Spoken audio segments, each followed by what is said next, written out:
semuanya, bukan dari sekolah gitu.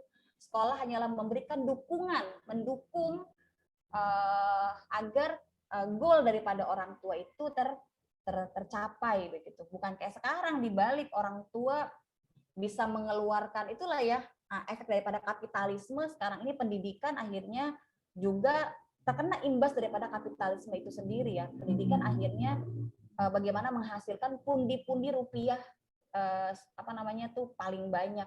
Semakin banyak santri yang masuk, maka semakin banyak keuangan yang masuk ke dalam institusi pendidikan gitu. Kalau di SD Quran tidak demikian gitu, bahwa kita benar-benar mendirikan SD Quran ini non profit begitu. Kita hanya kita mencoba untuk menjadikan sekolah ini sebagai partner, karena tadi rasa khawatir, rasa miris, rasa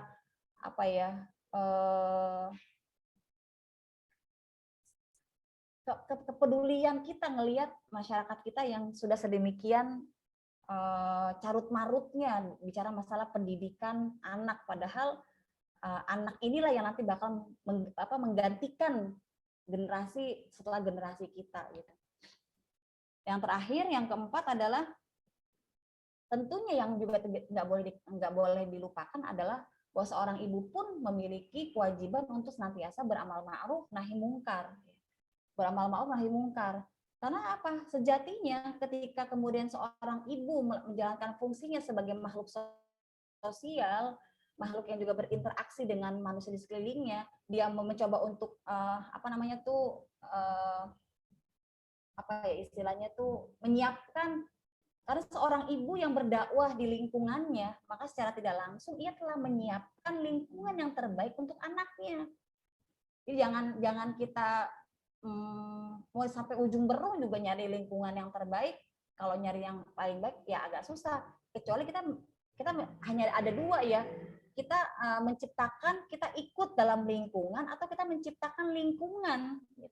Makanya peran sebagai peran untuk beramal ma'ruf nahi mungkar pun juga nggak bisa dilepaskan dari tugas seorang wanita ya.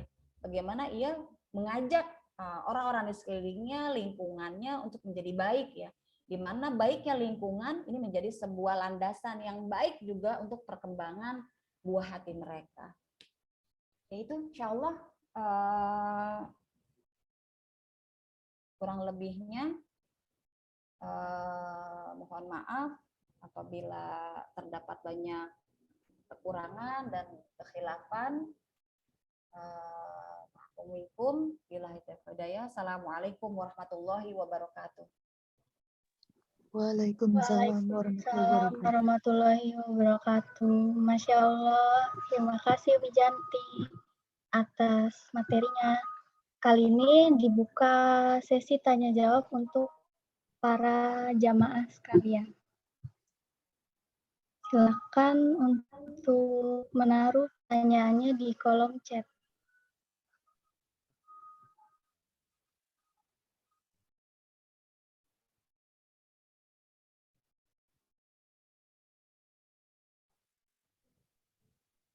Ayo silahkan yang mau bertanya, jangan malu-malu.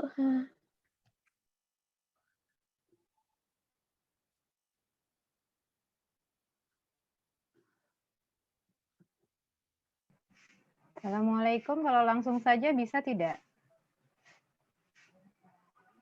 Oh boleh Bu Mary. Silahkan Bu Mary. Baik, terima kasih Nasya. Assalamualaikum Umi Yanti. Ya, waalaikumsalam Bu. Baik, sehat Bu Mary. Alhamdulillah sehat, Umi sehat juga ya. Syukron sudah bersedia berkenan mengisi untuk kedua kalinya. Baik, Umi, ini ada sedikit pertanyaan dari saya. Ini kan yang namanya kapitalisme, ya, pemikiran feminisme, terus kemudian mengeksploitasi perempuan di Indonesia ini kan sudah sangat merambah gitu ya, istilahnya kalau istilah bahasa teoritisnya sudah terhegemonikan. Secara tidak sadar ini sudah terhegemonikan di kalangan kita nih. Justru akhirnya malah si perempuan itu sendiri bangga gitu loh. Bangga menjadi objek dari kapitalis tersebut dan bangga menjadi dieksploitasi gitu ya. Baik itu dari sisi sex appeal-nya, kecantikannya, kemolekan tubuhnya gitu ya. Entah itu dia sebagai artis, entah itu dia sebagai wanita karir gitu ya. Bahkan banyak sekali saya mendapatkan informasi di dunia karir yang wanita terjun sebagai para wanita karir, itu banyak mereka menggunakan sex appeal-nya untuk bisa naik jabatan gitu, untuk memperoleh kekuasaan, jabatan. Nah, ini untuk menyadari hal-hal tersebut seperti itu di kalangan remaja putri nih, generasi muda kita yang putri. Ini bagaimana ya, Umi ya? Kadang kita kan harus kemudian berbenturan dengan apa yang sudah ada di kepala mereka gitu loh, karena proses ini kan sudah lama ya. Demikian Umi, terima kasih. Wassalamualaikum warahmatullahi wabarakatuh. Waalaikumsalam warahmatullahi wabarakatuh. Ya, langsung aja kali ya, Nasya ya. Ya, langsung aja Umi. Boleh langsung dijawab kok. Ya, jazakillah Bu Mary, Masya Allah pertanyaannya. Betul banget tadi yang dikatakan oleh Bu Mary ya. Jadi itulah kondisi masyarakat kita sekarang gitu. Bahkan bisa jadi kalau bukan Allah yang memberikan kita hidayah pun juga bisa jadi kita termasuk orang yang terjebak di lingkaran tersebut ya. Karena bagaimanapun sebetulnya kapitalisme itu yang tadi Bu Mary sebutkan begitu masif gitu ya. Benar-benar apa ya? Kita tuh udah masuk hegemoni mereka gitu. Udah menggurita di semua lini kehidupan tuh kita udah agak sulit gitu untuk bisa menyadari akan keberadaan kita tersebut gitu. Karena memang kapitalisme ini dihembuskan atau ditanamkan itu yang paling luar biasa yang menyebabkan kemudian kapitalisme itu masif ya di kalangan kita karena memang masuk dalam kurikulum pendidikan gitu kan. Dan kurikulum pendidikan itu mau tidak mau gitu, dan kita juga termasuk orang korban daripada kurikulum pendidikan tersebut begitu, yang secara masif di mana sejak kurikulum pendidikan di Indonesia itu wabil khusus misalnya bicara masalah penilaian saja gitu, penilaian keberhasilan sebuah pendidikan misalnya baru sebatas di atas kertas gitu kan, dengan ujian nasional ini itu lain sebagainya, yang menyebabkan sebetulnya ini efek dominonya adalah munculnya bimbel-bimbel gitu ya, bimbel yang ada di mana-mana, yang akhirnya ujung-ujungnya duit lagi hanya untuk mengejar bicara masalah gengsi keberhasilan pendidikan itu nilai-nilai dalam ijazah gitu. Nah, berangkat dari itu semuanya, makanya dalam hal ini khususnya gitu bengkel hati dan mengajak semua masyarakat sebetulnya, maka terbentuknya bengkel hati salah satunya, dan juga kita berharap kerjasama dengan UKM Rohis Usahid juga demikian ya. Bagaimanapun sebisa mungkin kita bisa menyalakan lilin ya.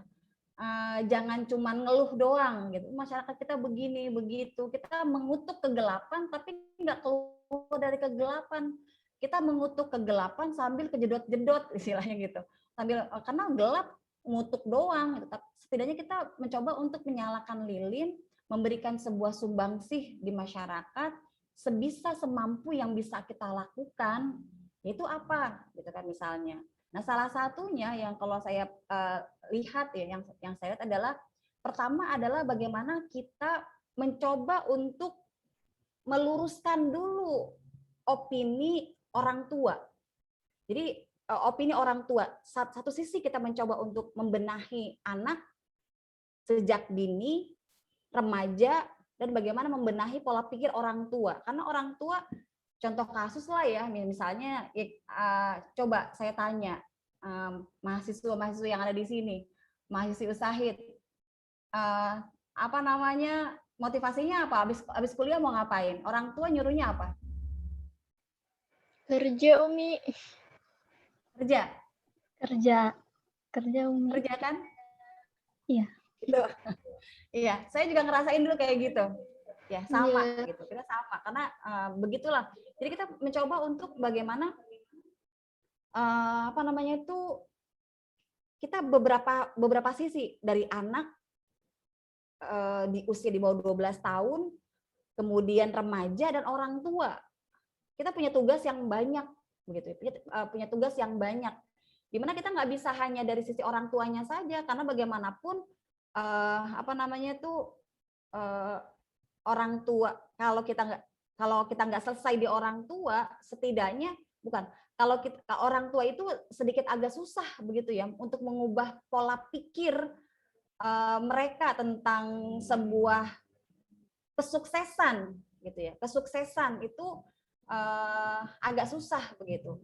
Nah, makanya salah satu yang kita lakukan di Bengkel Hati itu adalah dengan adanya SD Quran. SD Quran itu sekolah yang berbasis Al-Quran, di mana mencoba untuk menempatkan anak-anak sesuai dengan fitrah mereka di usia 12 tahun ke bawah. Usia di mana di sini terbentuknya karakter-karakter positif yang harus mereka miliki. Dan itu sama sekali tidak terakomodir oleh pendidikan formal pada umumnya, begitu ya. Pendidikan formal pada umumnya memang sudah tersetting dari kapitalisme tersebut, begitu. Jadi ini penting ya bagi kita untuk mendidik anak di 12 tahun ke bawah, karena 12 tahun ke bawah itu adalah usia prajurit, ya. Mereka melakukan sesuatu yang diperintahkan kepada mereka, dan kemudian perintah yang dilakukan oleh mereka yang dilakukan secara berulang-ulang, maka itu menjadi sebuah habit, kebiasaan. Ya, menjadi sebuah kerangka berpikir, menjadi satu mindset berpikir mereka tentang sesuatu begitu. Nah, sementara di usia remaja ini sudah agak susah gitu. Karena kenapa? Usia remaja itu agak susah karena mereka sudah mulai sempurna akalnya, ya, di mana kesempurnaan akal ini apabila salah kita dalam membentuknya di 12 tahun ke bawah ini, maka pembentukan kesempurnaan akalnya menjadi salah. Ini agak susah, agak bebel. Maka kalau kita ya sebetulnya ya walaupun ya dibilang telat ya telat, tapi mendingan telat daripada nggak melakukan sama sekali. Maka kegiatan-kegiatan yang semisal kita masuk ke rohis sekolah gitu ya, sekolah SMP, SMA, lain sebagainya, itu pun juga kita lakukan itu dengan adanya rohis inilah ya, kajian-kajian yang memberikan penyadaran kepada mereka begitu. Kemudian ya tadi, nah orang tua, nah bagaimana kemudian dari sisi orang tua SD Quran memfasilitasinya dengan pendidikan parenting, di mana bahwa kegiatan parenting ini adalah kegiatan yang wajib dilakukan, diikuti oleh para orang tua, menjadi salah satu daripada klausul komitmen ketika mereka menitipkan anak-anaknya. Nah, setidaknya itu tuh 3 hal itu yang bisa kita lakukan, baik dari sisi anak, karena tadi ya pendidikan ini sangat pendidikan ini sangat strategis ya. Pendidikan ini sangat strategis yang bisa dilakukan secara masif untuk bisa ngebentuk kerangka berpikir anak sejak dini di usia 12 tahun ke bawah. Kemudian remaja kita bisa berikan segmen-segmen seperti misalnya kalau anak-anak sekarang kan untuk langsung mengajak mereka untuk ngaji yuk gitu ya. Itu kan agak susah gitu ya. Maka kita lakukan dengan pendekatan hobi. Pendekatan hobi itu banyak sesuai dengan apa yang menjadi hobi mereka. Itu yang penting. Jadi memang berdakwah ke masyarakat khususnya anak remaja pada saat ini itu sangat sulit ya, nggak mudah gitu. Kita butuh ide-ide yang cemerlang agar bisa masuk ke dunianya mereka gitu. Karena memang mereka sudah kandung terbentuk usia di 12 tahun ke bawah itu karakter sudah terbangun gitu. Belum lagi kemudian orang tua yang juga tidak memberikan dukungan gitu. Nah, jadi beberapa segmen tuh dari sisi anak-anaknya, remaja, kemudian orang tua, bagaimana kita bisa memberikan sebuah upaya penyadaran yang kita lakukan gitu. Memang ya kecil kelihatannya, tapi mudah-mudahan tadi setidaknya kita bukan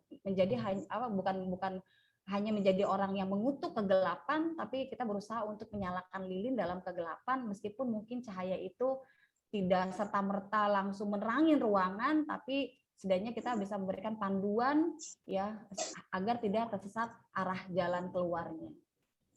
Wallahu a'lam bishawab. Masya Allah, terima kasih Umi atas jawaban dari pertanyaan Bu Mary. Bu Mary yang bisa kita lakukan, insyaallah. Baik, terima kasih Umi. Umi Naisha mau bertanya, kalau misalkan ada seorang janda yang ditinggal suaminya karena suaminya meninggal dan dia harus menjadi tulang punggung keluarga, apakah ia disebut sebagai wanita yang kapitalis dan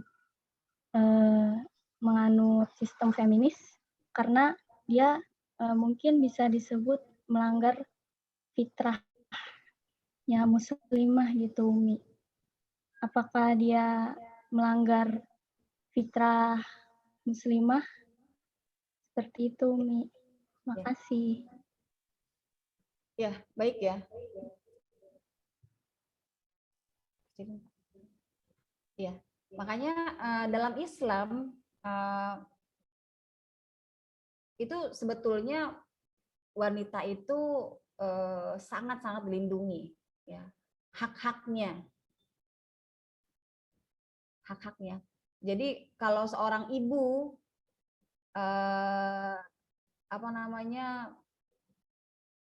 harus dilindungi oleh suami, dan ketika suaminya tidak ada maka dia harus dilindungi oleh anak laki-lakinya. Ya kan, anak laki-lakinya bagaimanapun itu adalah milik ibunya begitu. Jadi seorang ibu itu sebetulnya masya Allah gitu ya, dimuliakan oleh Allah dengan banyaknya diberikan ditunaikan hak-haknya dia sebagai seorang wanita ya. Jadi oleh suaminya maka dia nggak memiliki sebuah kewajiban untuk mencari nafkah. Kemudian anak laki-laki juga demikian ya terhadap ibunya. Maka kewajiban pertama seorang anak laki-laki itu pertama adalah ibunya terlebih dahulu begitu ya. Ibunya terlebih dahulu, terutama ketika misalnya ibunya ayahnya sudah tidak ada.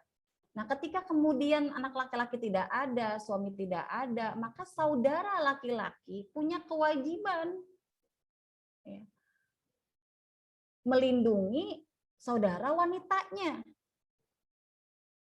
Ini sebetulnya masya Allah gitu ya. Dalam Islam itu luar biasa. Jadi nggak dilepas begitu saja begitu. Kalau saja misalnya ya manusia semua memahami ya, baik kaum muslimin semuanya tadi kan tentang tugas dan fungsi kita sebagai seorang laki-laki, bahwa seorang laki-laki itu bertanggung jawab terhadap istrinya, dia bertanggung jawab juga terhadap ibunya gitu kan, dan juga dia bertanggung jawab terhadap saudara perempuannya, gitu. Bertanggung jawab terhadap ibunya, istrinya, dan terhadap saudara perempuannya, agar wanita gitu tetap terjaga ya, tetap terjaga harkat dan martabatnya di rumah. Tapi memang kan kondisi sekarang nggak begitu gitu kan ya. Masyarakat kita setelah menikah misalnya seorang anak laki-laki cenderung kadang misalnya lebih mengutamakan istrinya. Iya, ini yang harus dipahami gitu ya. Nah, nanti kita nih ya, para gadis nih yang masih gadis, kemarin kalau nggak salah Umi juga sudah menyinggung sedikit ya, gitu. Kalau kita menikah gitu, bagaimana cara merebut hati suami? Bagaimana merebut cinta suami? Dorong suami-suami kita untuk mencintai ibunya. Maka cinta suami akan jatuh kepada kita. Jadi jangan kita justru menjadi penghalang suami untuk mentaati ibunya. Jangan jadikan ibu mertua itu jadi saingan. Seharusnya kita berdosa ya. Kalau kita berdosa kalau seandainya kita menjadi perempuan yang demikian begitu. Jadi bahwa kita harus memberikan dukungan terhadap suami gitu. Bagaimana suami kita didukung untuk berbakti kepada ibunya terlebih dahulu, memenuhi kebutuhan ibunya terlebih dahulu ketimbang dengan dirinya. Insya Allah gitu. Apabila, dan ini menjadi sebuah perintah Allah ya. Apabila perintah Allah dijalankan, Allah ridho, maka insya Allah rumah tangganya pun juga akan diridhoi. Nah, kemudian tadi juga seorang laki-laki kebanyakan misalnya karena nggak mengerti hak dan tanggung jawabnya, bahkan kadang sekarang ini nggak usah jadi janda begitu ya. Ada laki-laki yang ketika menikah dia nggak bertanggung jawab gitu, nggak ngasih nafkah gitu, malah justru dia mengeksploitasi istrinya, suruh kerja gitu, dia diam di rumah. Banyak yang kayak begini gitu. Nah, makanya kan artinya di sini pendidikan wanita gitu, pendidikan wanita baik laki-laki dan perempuan untuk kembali kepada agamanya ini menjadi sebuah yang sangat penting gitu, sesuatu hal yang sangat urgent banget gitu, bahwa mengembalikan masyarakat kita kepada agama fitrahnya ini menjadi satu hal yang sangat penting, sehingga laki-laki ngerti apa yang harus dia lakukan. Jadi akhirnya peran domestik seorang ibu itu tercapai di rumah. Nah, tadi kembali ke pertanyaan tadi, bagaimana kalau seorang janda, ini kan kondisi yang sudah ada di depan mata begitu ya, ada di depan mata begitu. Seandainya dia punya saudara laki-laki juga nggak peduli misalnya kan gitu. Dia punya anak laki-laki juga nggak peduli, atau anak laki-lakinya masih kecil misalnya. Nah, ketika dia kemudian sebatas hanya untuk memenuhi kebutuhan hidupnya saja, itu diperbolehkan, gitu ya. Memenuhi kebutuhan hidupnya itu diperbolehkan. Dan bahkan tadi, makanya orang-orang yang patut kita santuni dalam agama ini, gitu ya, itu adalah para janda, sehingga mereka tidak harus bekerja keras gitu keluar rumah. Terlebih misalnya kayak sekarang nih Ramadan ya kan, mereka adalah orang yang berhak untuk mendapatkan, terlebih kalau apabila mereka miskin gitu ya, fakir dan miskin gitu, mereka adalah orang yang berhak mendapatkan zakat ya, zakat fitrah, zakat mal gitu. Jadi santunan itu harus kita berikan kepada mereka. Jadi nah, kalau seandainya tadi mereka para janda ini keluar rumah sebatas untuk memenuhi kebutuhan hidupnya tanpa melanggar norma-norma agama, insya Allah itu tidak mengapa. Bukan berarti kemudian dia melanggar fitrahnya. Yang dimaksud dengan kemudian kapitalisme itu adalah ketika dia sudah terjebak tadi, yang tadi disebutkan sama Bu Mary tadi gitu ya, jadi perangkap kapitalisme gitu kan, dalam hal kita kemudian kita termakan dengan kosmetik ya kan, dieksploitasi diri kita gitu. Jadi cari pekerjaan-pekerjaan yang memang tidak melanggar norma-norma agama tadi gitu ya, nggak kemudian memuaskan syahwat kaum kapitalisme tadi. Jadi bekerja pada porsinya sesuai dengan kebutuhannya, tidak melanggar norma-norma agama gitu ya, insya Allah gitu. Maka apabila kita memenuhi perintah Allah, maka Allah pun juga akan memberikan hak-hak kita ya kepada diri kita. Kebanyakan kita pola pikirnya adalah menabrak norma agama itu ya, ini kan cari nafkah lain sebagainya, padahal bekerja yang lebih baik masih banyak gitu ya. Namun karena kitanya minim dalam hal pemahaman agama, itulah yang membuat kita kemudian akhirnya terjebak dalam kapitalisme itu. Wallahu a'lam bishawab.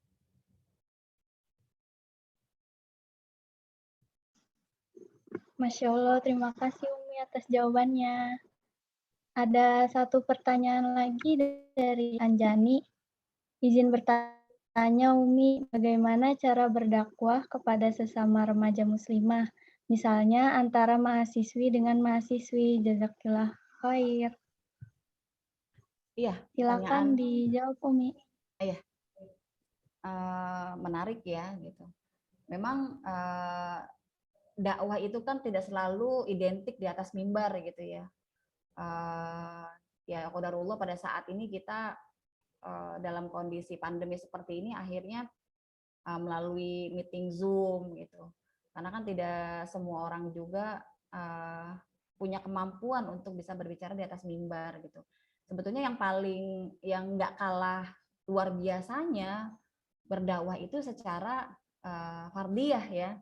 Secara fardiyah itu artinya person to person gitu ya, person to person. Person to person ini bisa kita lakukan misalnya bukan hanya bil lisan tapi juga bil hal, dengan perbuatan gitu. Yang tadi Umi katakan di awal berkenaan dengan seorang ibu yang harus memiliki pengetahuan. Biasanya orang akan tertarik terlebih dahulu dengan akhlak kita sebelum kata-kata kita. Gitu ya. Orang itu akan tertarik dengan akhlak kita, dengan adab kita, gitu ya. Pertama kali itu justru itu dulu. Orang tuh ngelihatnya tuh kekuatannya adalah itu sebelum kata-katanya. Sebelum kata-katanya. Makanya itu untuk konteks dakwah fardiyah, untuk konteks parenting juga demikian. Ya, untuk konteks parenting juga demikian gitu. Jadi salah satu ya ketika kemudian misalnya orang tua hanya bisa memerintah kepada anak harus belajar ini itu, nggak boleh ini itu, jangan megang HP ini itu, segala macam, tapi orang tuanya sendiri kemudian nggak melakukan itu, ya makanya anak itu nggak nurut apa kata orang tuanya gitu. Jadi seseorang itu baru diikuti ketika dilihat bahwa orang tersebut memiliki kelebihan dalam hal pengetahuan dan juga kelebihan dalam hal misalnya sikap. Jadi kalau kita nyuruh anak untuk sholat 5 waktu, kita harus melebihkan diri kita dengan menambah sholat 5 waktu dengan ibadah-ibadah yang sunnah. Gitu. Itu kalau dalam konteks parenting gitu ya. Dalam konteks parenting. Kalau nyuruh anak sholat, berarti kita udah siap dulu pakai mukena, atau bapaknya udah siap pakai peci, udah siap mau ke masjid, bukan nyuruh sambil lihat-lihat TV kan gitu. Jadi nyuruh tapi dianya sendiri sibuk dengan HP, itu nggak mungkin gitu. Jadi nggak berkekuatan kata-katanya, nggak punya power kata-katanya. Nah sama ketika kita dakwah fardiyah, teman-teman muslimah khususnya yang seusia dengan kita, pertama yang mereka akan tertarik adalah dari apa yang muncul dulu, ya kan, dalam diri kita, adab kita, akhlak kita, ya. Jadi insya Allah sebetulnya dengan kita berbusana muslimah yang sesuai dengan syariah ini bukan hanya karena kita mentaati Allah, tapi justru kita sedang melakukan syiar di masyarakat dengan busana muslimah yang sesuai dengan syariat. Jadi masya Allah, karena yang Aisyah katakan ya Rasulullah itu Quran yang berjalan, semestinya pun juga kita demikian gitu. Jadi bahwa kita ini adalah kumpulan kepribadian yang berdasarkan Quran. Kita melakukan menggenakan busana muslimah yang syar'i, ini bagian daripada dakwah bilhal kita ke masyarakat, bahwa secara tidak langsung kita mengatakan ke masyarakat bahwa ini loh busana muslimah yang sesuai dengan syariat ini adalah seperti ini yang saya kenakan. Itu kita belum ngomong tuh, gitu ya. Kemudian apa lagi? Jujur, gitu kan. Kejujuran ini adalah sebuah akhlak yang boleh dibilang tuh benar-benar menjadi ukuran. Jadi kalau seorang muslimah ya, atau orang-orang beriman ya, lisannya ini benar-benar harus bisa dijaga gitu ya, dijaga dalam arti tidak pernah berbohong sekalipun, karena kebohongan itu menjadi sebuah indikator daripada keberimanan dan kemunafikan. Nah, salah satu dari ciri-ciri orang yang munafik adalah dia suka berbohong. Nah, kalau orang ngelihat kita senantiasa benar-benar berkata jujur apa adanya, sebetulnya sih kalau kita memang benar-benar orang yang beriman, kita nggak punya tendensi apapun, melakukan apapun hanya untuk mencari keridhaan Allah ya, maka itu cenderung akan kelihatan tuh inner beauty-nya gitu. Kalau kita orang beriman itu benar-benar nothing tulus, artinya nggak ada tendensi apapun yang kita lakukan kecuali hanya untuk mengharapkan keridhaan Allah. Menjadi mahasiswa yang jujur, ya, mahasiswa yang ya belajar, benar-benar belajar, mencari ilmu, mencari nilai, jujur dalam mencari nilai dalam mendapatkan nilai-nilai perkuliahan itu, masya Allah begitu. Jadi kejujuran juga menjadi sebuah kekuatan ya sebelum kata-kata itu akan nampak begitu kan yang akan nampak. Kemudian memang Masya Allah ya, lisan ini sangat luar biasa. Kemudian apalagi, jangan terbiasa untuk membicarakan aib orang lain. Jaga sekali ini gitu ya. Membicarakan, biasanya orang kalau sudah kelihatan misalnya sering banget bergosip gitu, orang udah nggak respect gitu ya. Orang lain di depan saya dijelek-jelekin. Nanti saya juga mungkin sama di depan di belakang saya dia juga akan menjelek-jelekan saya. Nah, ini udah runtuh tuh. Jadi kalau kita memang Masya Allah nih, wabil khusus perempuan ya. Perempuan itu syahwat kalam. Syahwat kalam itu syahwat lisannya gitu ya. Syahwat lisannya itu luar biasa. Jadi kalau kita tadi jujur, kemudian menjaga lisan kita ya, berdakwah menampilkan sosok sebagaimana memang wujud daripada keimanan kita ya, bukan sesuatu hal yang memang dibuat-buat ya. Memang benar-benar wujud daripada keimanan kita, maka itu menjadi sebuah dakwah yang sudah sangat efektif. Setelah itu barulah kemudian biasanya orang akan bertanya, karena dilihatnya misalnya kita kelihatannya memang bagus begitu ya, maka pasti ketika ada masalah-masalah apapun dia pasti akan cerita ke kita, dan kita cukup menjadi pembicara yang baik saja, pendengar yang baik gitu kan, menjadi pendengar yang baik. Ketika dia sudah merasa nyaman, sudah merasa enak dengan kita, sudah merasa tenang, sudah merasa percaya sama kita, maka insya Allah setiap kata-kata yang akan kita ucapkan, maka itu biasanya akan didengarkan. Itulah kurang lebihnya ya. Jadi sebelum kita berdakwah bil lisan, maka kita memunculkan dulu memang buah daripada keimanan kita kepada Allah melalui bil hal tadi ya, dengan tingkah laku, dengan akhlak, insya Allah. Tapi memang ini benar-benar jujur, dalam arti bukan bukan pencitraan gitu ya. Karena pencitraan itu beda banget gitu. Orang pencitraan itu jadi baik, dibuat-buat baik, itu yang nggak akan berhasil gitu. Benar-benar baik ya karena memang dia baik gitu. Baik karena memang itu buah daripada keimanan dia kepada Allah gitu. Maka insya Allah bisa seperti itu. Itu untuk dakwah sesama teman di kampus misalnya gitu. Tahu kalau kita bisa mengajak dia untuk ikut, satunya adalah dengan mungkin ya UKM ini ya, Rohis ini ya, bagian keakhwatan ini kan, kita mengajak orang lain untuk ikut bergabung dalam kebaikan, ya insya Allah, karena bagaimanapun kita harus terus dibina gitu ya, pengetahuan kita gitu, dikokohkan. Iman itu dikokohkan dengan ketaatan gitu. Ketaatan itu akan muncul karena pengetahuan, maka nggak mungkin banget kita menjauh daripada lingkup orang-orang yang baik tersebut. Wallahu a'lam bishawab. Terima Assalamualaikum. kasih Umi Janti atas jawaban. Waalaikumsalam. Assalamualaikum. Mau bertanya, Waalaikumsalam, Ufti. Silakan, Ufti. Ya, makasih Nasya. Kita terkadang sebagai orang tua kan harus terus belajar ya.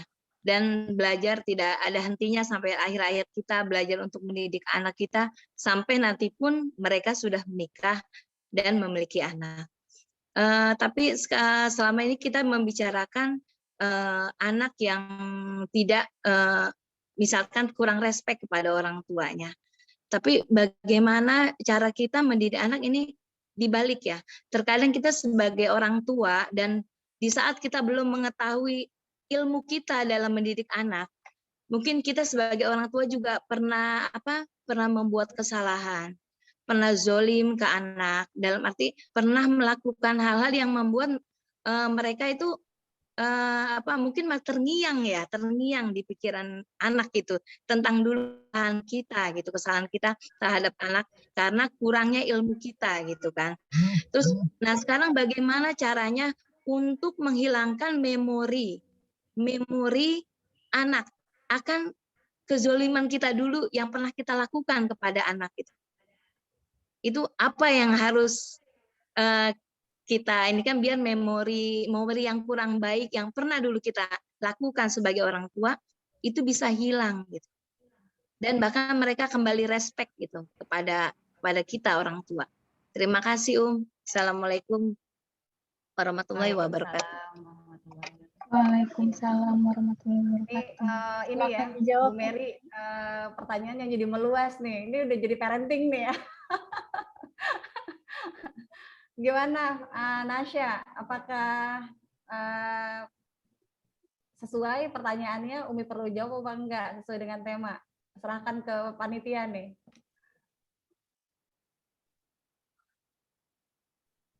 Gimana, Nasya? Kalau misalkan Umi berkenan untuk menjawab, mungkin dijawab seperlunya saja, Umi. Iya. Nanti ada sesi parenting ya. Iya. Iya. Ya mungkin juga jadi bekal juga nih ya buat ukhti muslimah yang masih lajang-lajang nih ya. Ternyata memang nggak mudah gitu ya, nggak mudah menjadi seorang ibu gitu ya, karena nggak ada sekolahnya gitu ya, nggak ada sekolahnya. Terlebih kita kemudian misalnya sebagai orang tua juga cenderung untuk mengikuti pola asuh dari orang tua kita zaman dulu.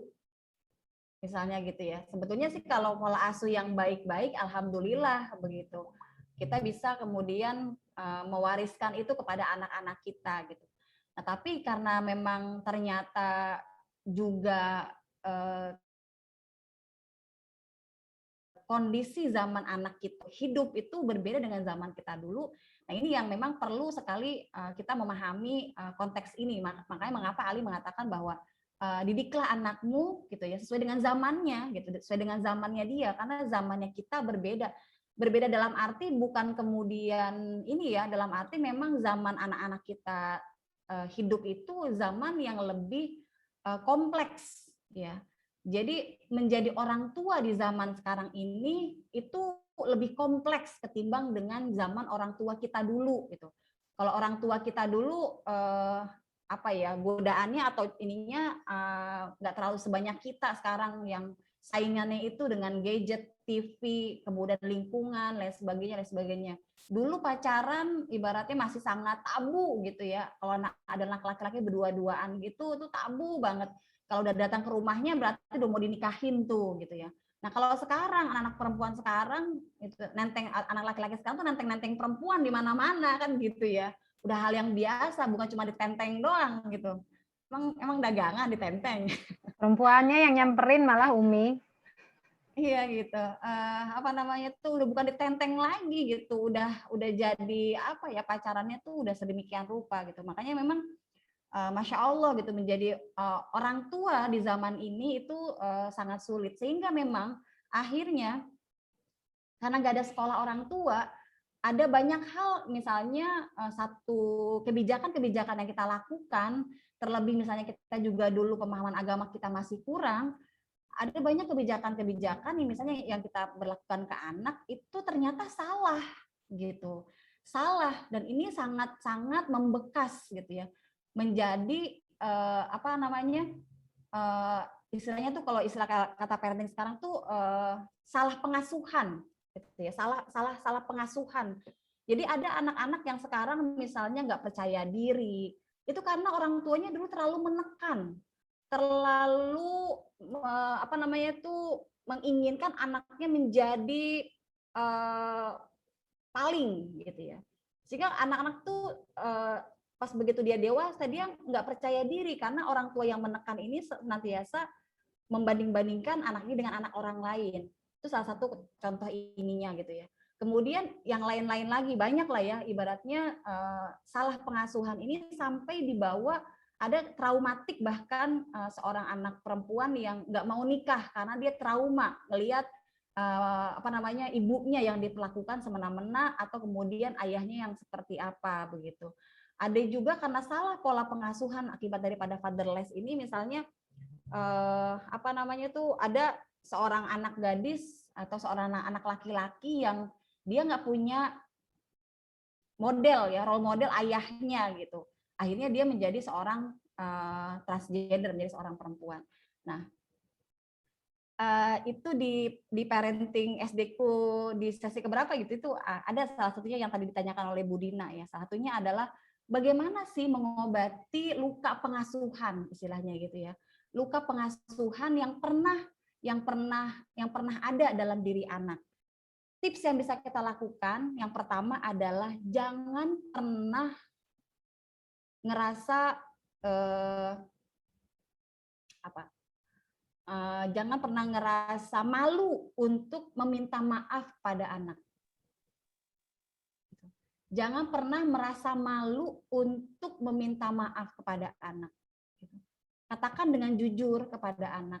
Ya, katakan dengan jujur, nak, gitu ya. Mungkin dulu kamu pernah merasakan begini-begini. Itu karena mama begini, karena mama belum tahu, karena mama belum mengerti. Maafkan mama yang sudah melukai perasaanmu.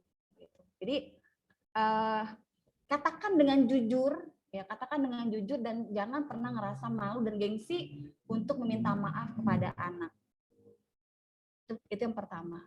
Yang kedua, kalau anak ini misalnya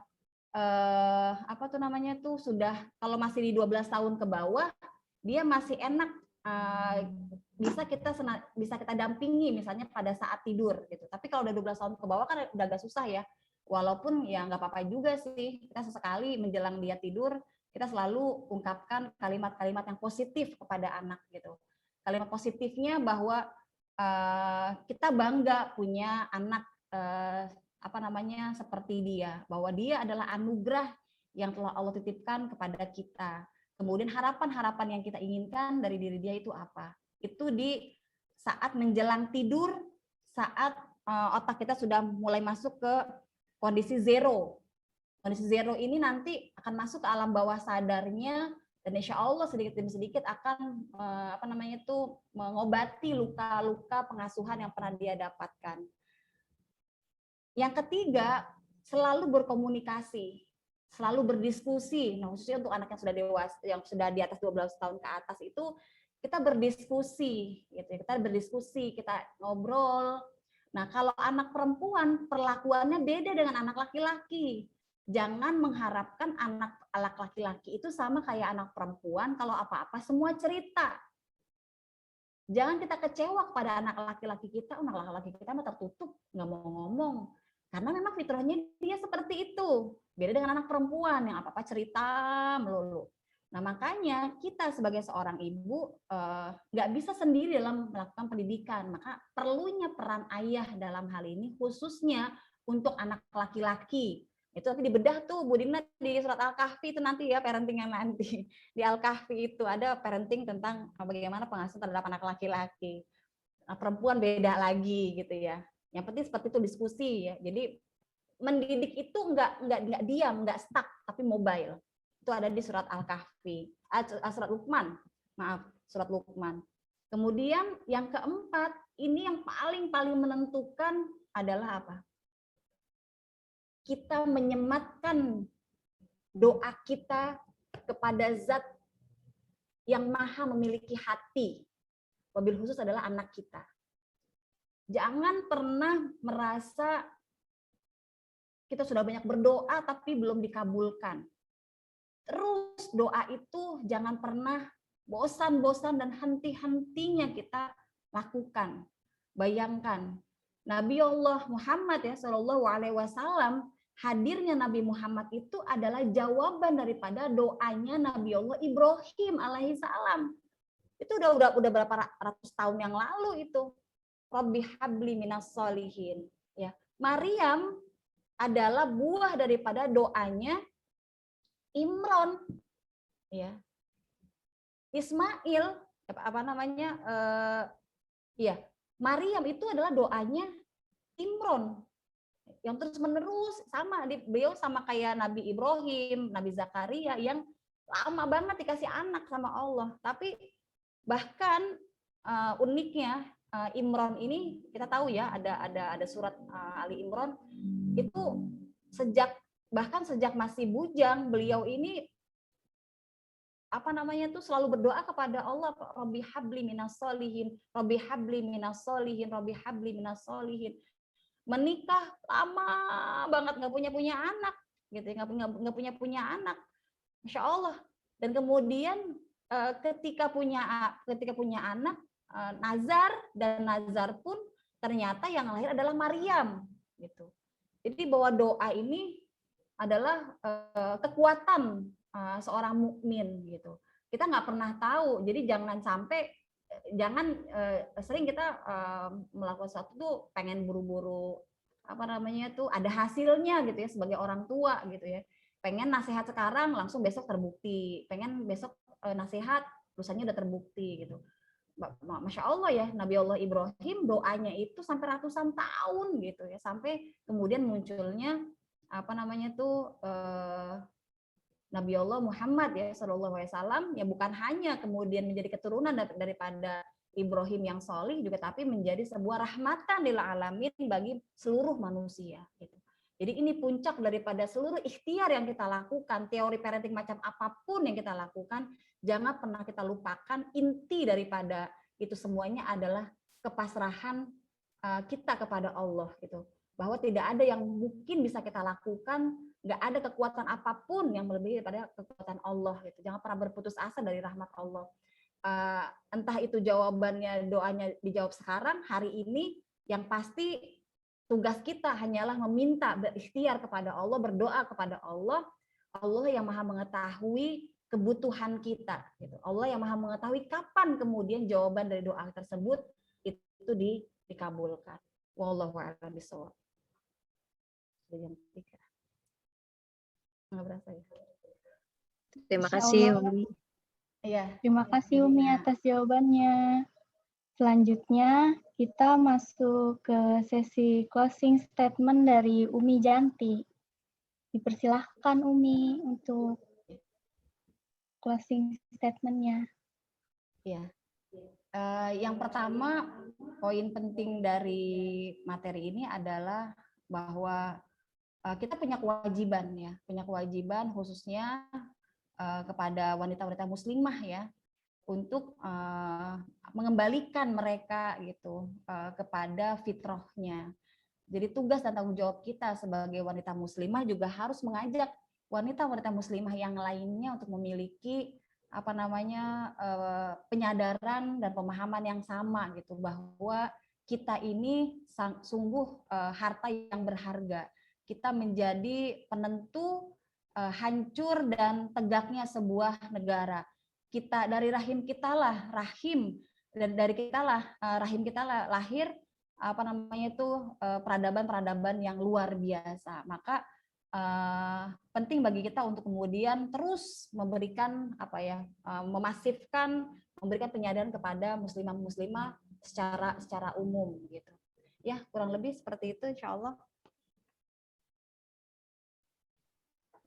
Terima kasih Umi.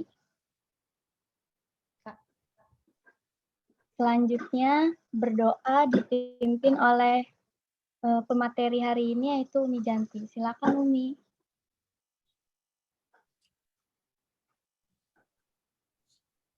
Ya, insya Allah ya. Di sisa hari di 10 hari terakhir Ramadan ya, yang sebentar lagi kita akan masuk di 3 hari terakhir ya, nanti malam adalah malam ke-27.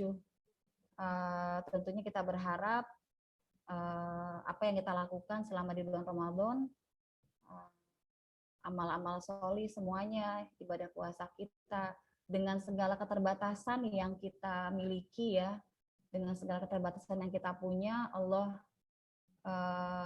maafkan kita, mengampuni segala kesalahan kita, menerima semua amal-amal kita. Ya, kita awali dengan mengucapkan istighfar sebanyak-banyaknya. Astagfirullahaladzim, astagfirullahaladzim, astagfirullah.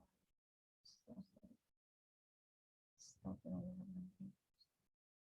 Allahumma sholli ala Muhammad wa ala ali Muhammad kama shallaita ala Ibrahim wa ala ali Ibrahim fil alamin innaka Hamidum Majid.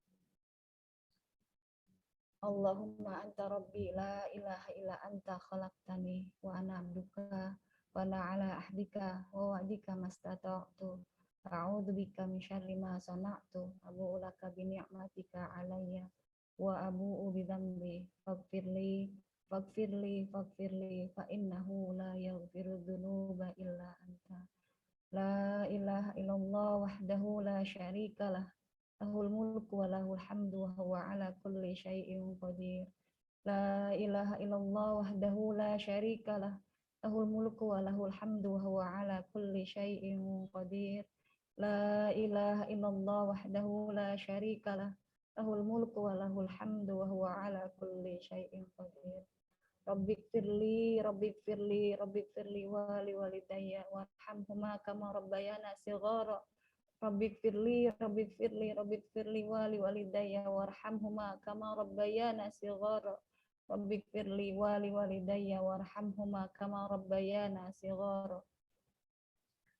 Allahumma innaka ta'lamu anna hadhil qulub qad ijtama'at ala mahabbatik wa taqat ala ta'atik wa tawahadat ala da'watik wa ta'ahadat ala nashrati syari'atik wa wathikillahumma rabitataha wa dimuddaha wa hdiha subulaha wa mla'ha binurikal ladzi la yakhbu washrah suduraha bi faidil imani bik wa jamili tawakkuli alaik wa ahiha bi ma'rifatik wa amitha ala syahadati fi sabilik innaka ni'mal maula wa ni'man nasir. Allahumma rabbana la tuzigh qulubana ba'da idh hadaitana wa hab lana min ladunka rahmah innaka antal wahhab Allahumma rabbana zalamna anfusana wa illam taghfir lana wa tarhamna lanakunanna minal khasirin wa tub alaina innaka antat tawwabur rahim. Allahumma rabbana hab lana min azwajina wa dzurriyyatina qurrata a'yun innal muttaqina imama. Allahumma innaka afuwun tuhibbul afwa fa'fu anna. Allahumma innaka afuwun tuhibbul afwa fa'fu anna. Allahumma innaka afuwun tuhibbul afwa fa'fu anna. Rabbana atina fid dunya hasanah wa fil akhirati hasanah wa qina adzabannar birahmatika ya arhamar rahimin walhamdulillahi rabbil alamin. Ya Rabbal Alamin. Ahwati fillah, alhamdulillah seluruh rangkaian acara kajian online pada siang hari ini telah kita jalani bersama. Saya mewakili tim kajian mengucapkan jazakillah khairan katsira atas semua partisipasi siang ini. Semoga menambah semangat dan keberkahan dalam menjalani kehidupan dan mengemban amanah yang kita jalankan. Saya mewakili moderator siang hari ini. Mohon maaf jika banyak kekhilafan. Wassalamualaikum warahmatullahi wabarakatuh. Selanjutnya, Waalaikumsalam warahmatullahi wabarakatuh. Selanjutnya kita sesi foto bersama dulu ya. Mohon para jamaah menyalakan kameranya dulu.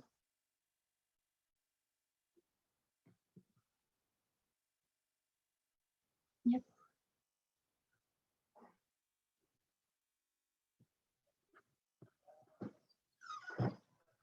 Yuk dinyalain kameranya.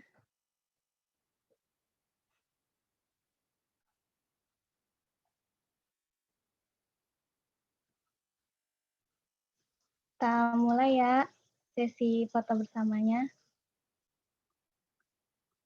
Slide pertama, 3, 2, 1. Slide kedua, 3, 2, 1. Ya, selesai. Makasih ya. Terima kasih para jamaah kajian pada siang hari ini. Jazakillah khair dari Naisha untuk para jamaah dan untuk pemateri hari ini. Jangan lupa bisa kunjungi Instagram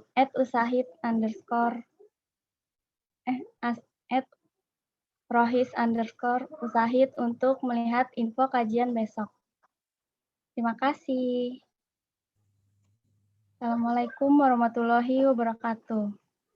Waalaikumsalam warahmatullahi wabarakatuh.